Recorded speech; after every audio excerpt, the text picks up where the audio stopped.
Hey guys, Mustached here to review the movie The End of Oak Street.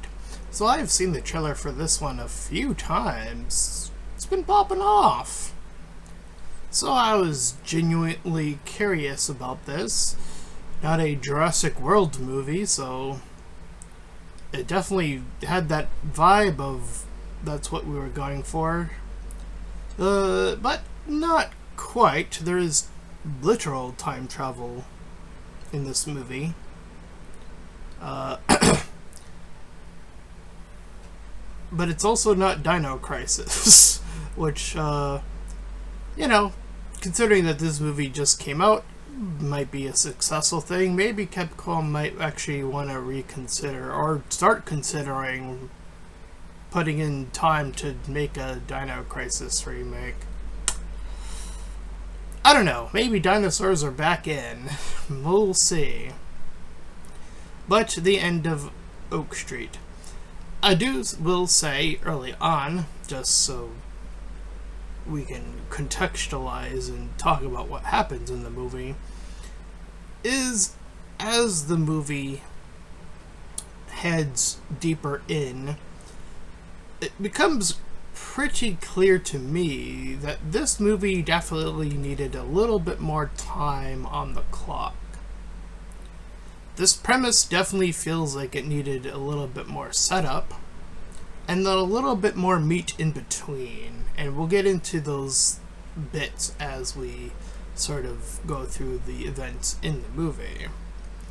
So this movie is by no means solid. I would say it's on the good side, but definitely around that 5-6 sort of range, and we'll get to those reasons now with the explanation of the movie. So if you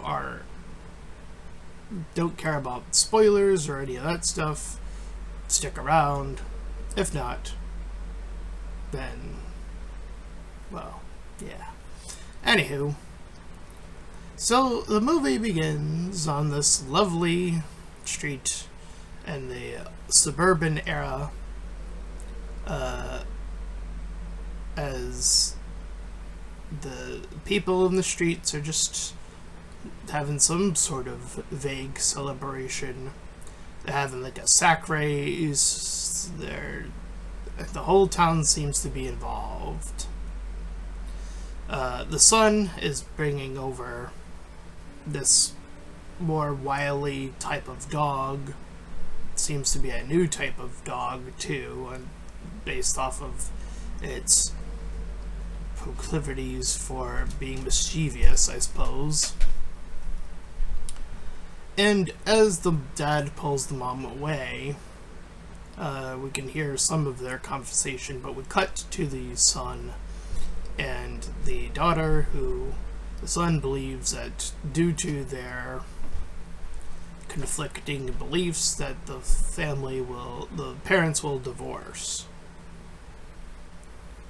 So that's our basic setup. And again, could have used a little bit more time on fleshing out these characters that are bits and bobs that are sort of established, but again, that causes few issues later on, and we'll talk about those. The first hint of something peculiar going on is over the radio we hear about these solar flares, or something in the sky that's amiss. And when the mom is helping out one of her neighbors, this older lady, we see her procure this strange tree that none of them seem to know about. So she takes a picture of it before taking it out, or helping to take it out. Meanwhile, we sort of then progress to see these 4 kids. The son is among the 3 of them, or 4 of them rather. And they see a new girl has moved into this neighborhood. I think is the setup here. All the while, when the son returns, the dad is trying to figure out why the son smells like if he's like smoking or doing something of that nature. But the four proceed to have a nice, lovely dinner, and an odd light that night shines very brightly. The next day, we see a large shit in the neighbor's house. Perhaps leaning on the one of the original jokes of Jurassic Park of, that's a huge load of shit. Who knows? I'm pretty sure that's like where they got this idea from. Anywho, the mom checks in on this the plant business and hears that the plant is like 4 billion years old or something, like tremendously, in the dinosaur era, essentially.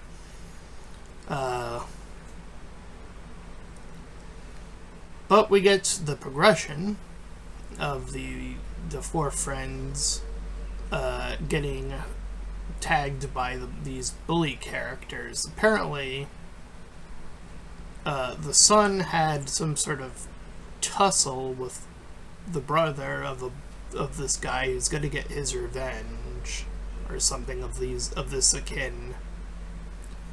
But he hides, and the girl briefly sees him hiding there.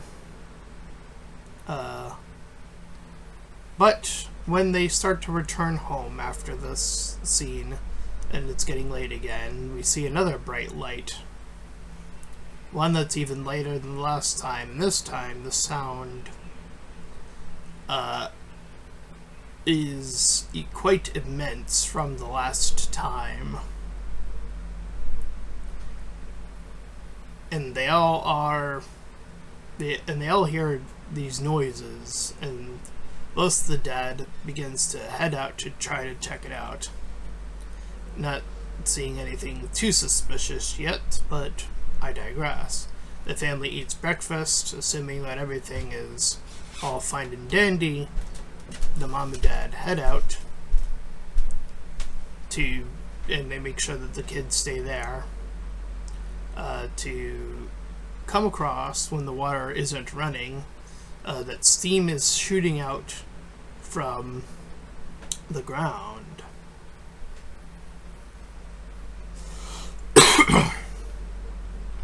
The sister, while at the house, sees that something is shuffling in the distance.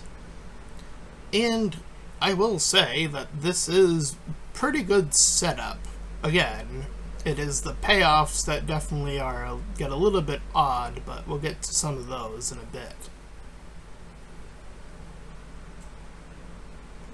So the mom sees that there are more tropical plants in the old lady's home.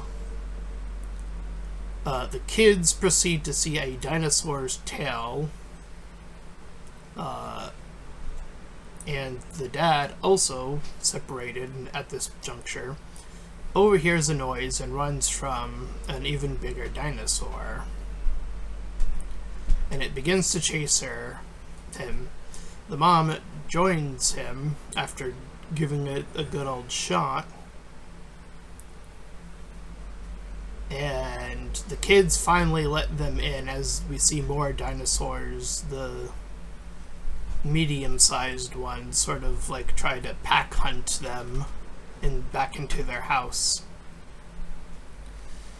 We get one of this grand shot, I guess I would call it, of the entire neighborhood, or street as this refers, being encircled, and outside of that circle is all prehistoric nature.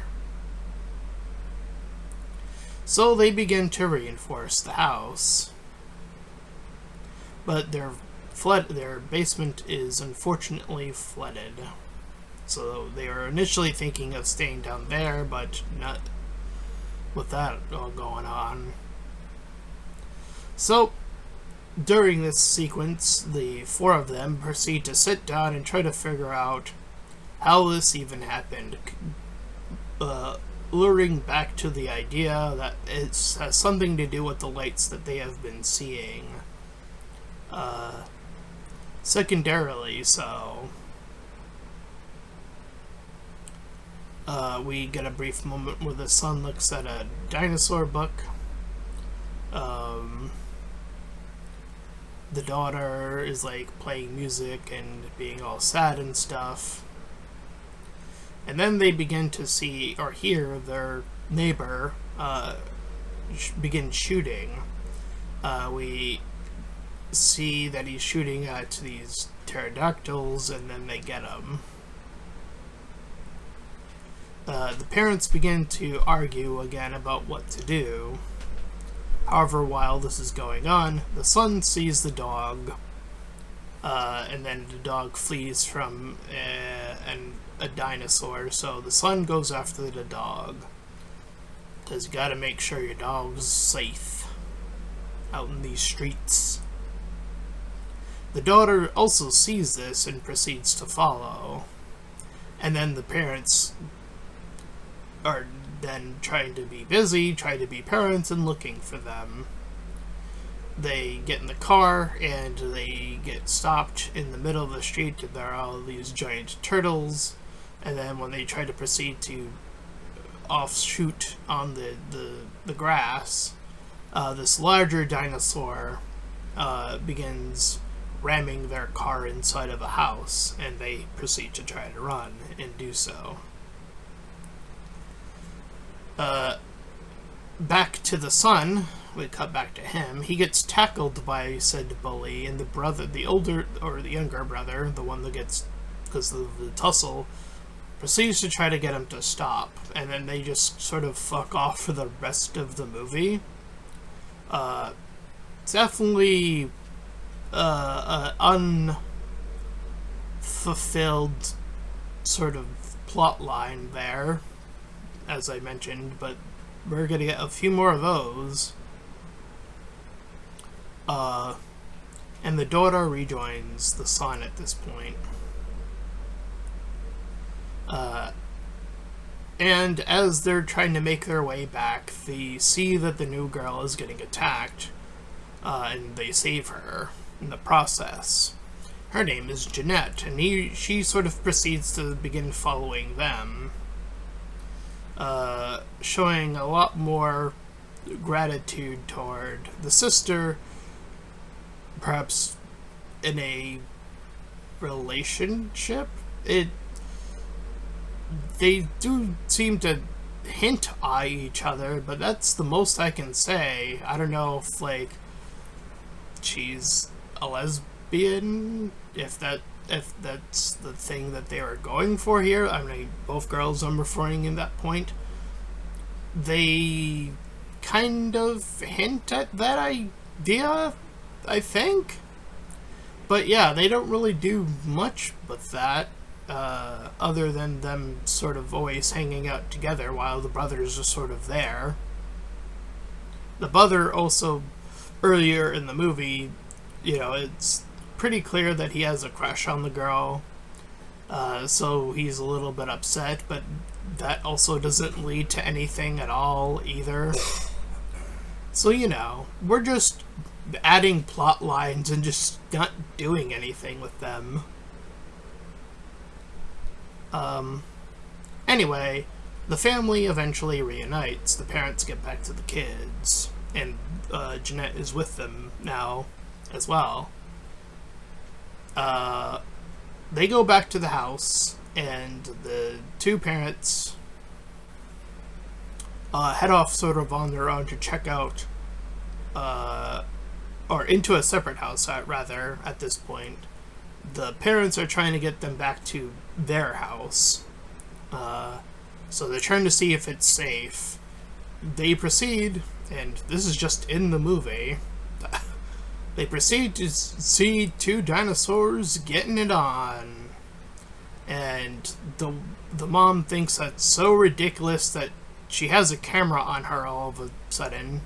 I'm not sure where she got it from, but okay. So she decides to take a picture of this ridiculous scene going on. And then they proceed to sneak away. The kids are abruptly just with them again, by the way, even though they were just told to stay in the house.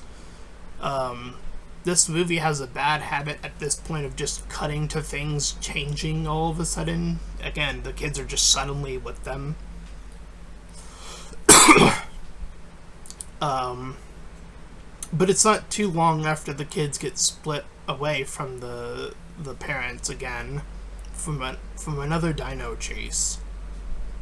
And subsequently, the mom also gets chased trying to save her kids, and so the dad saves her.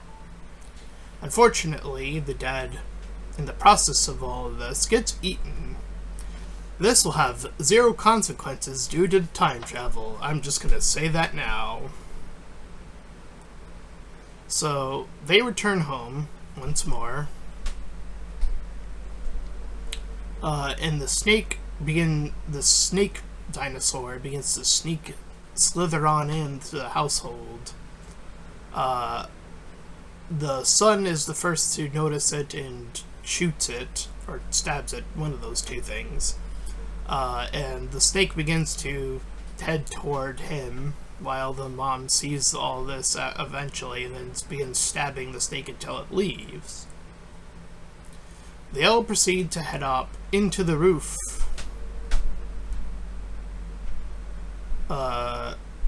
And during their ascent, they see this light in the distance, the bubble light that they have been seeing all throughout the movie. They come to the conclusion that if they can reach that, then they can get back to their own time. So they do so. They sneak into this house, where this older lady is just staying there with a gun in this room. And as this bubble is sort of warping in and out, the first to jump, because it's in the air, the bubble that they're seeing, the bubble, I guess Jeanette just jumps through first, and the son attempts to jump, timing it poorly, and fails to jump. These several dinosaur lizard type dinos try to attack. The pterodactyl grabs him though, and he is saved by his dog, who returns. The rest of the family go down to get him, and they pull him back up as they're being chased by these several lizards that are all throughout the house. The old lady comes out of a room to save them, but she gets killed in the process. And they remake their way back up to the roof, and they jump through the portal this time, all of them collectively. They bamf outside of the circumference, and before the bubble even appeared. They went back in time. But not as far as the dinosaur bit. They just went back to slightly before the bubble collected them. So the mom calls the dad, who she now knows works at a pizza joint, so she makes the pizza delivery to the house that they're near. So he arrives, all fine and dandy, because they're back in time, and they reunite. And the mom is now happy that the dad is alive. And we cut to another time skip of however much time later, because apparently she also managed to somehow warn several other people, and this allowed this TV thing special to come on, where everybody's all thankful to the mom, because the mom is the one who got the word out. Again, somehow, because this all happens off screen. And she writes a book based off of these events. Now, I guess I wouldn't be surprised if this is actually a book. I probably would look that up. I guess I wouldn't be surprised if this is an adaptation of an actual book. But I do feel like the latter half of the movie, again, just from the odd cuts to some of the, again, unresolved situations, like the bully thing and what happened to them, and what's up with the sister and Jeanette. Are they a thing? Are they not a thing? Is the brother okay? Not okay?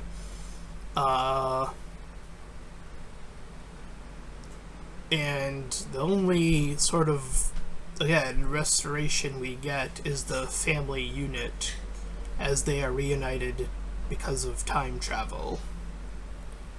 So, I think this movie is like a 6 or a 5. Again, as I mentioned earlier, like a 5 or 6 out of 10.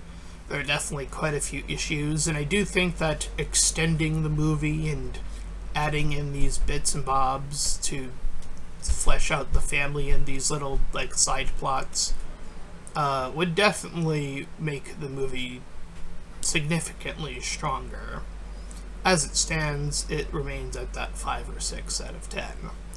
And that's my review of The End of Oak Street, and if you ended up enjoying it, then please feel free to like, comment, and subscribe. Also, make sure to check out those links in the description when I head over to my petition about small YouTubers, second to my PayPal, can help support me and my channel directly, and third to my Discord server, you can join Collab Shield, all that cool stuff for free, and until next time, everyone, bye-bye!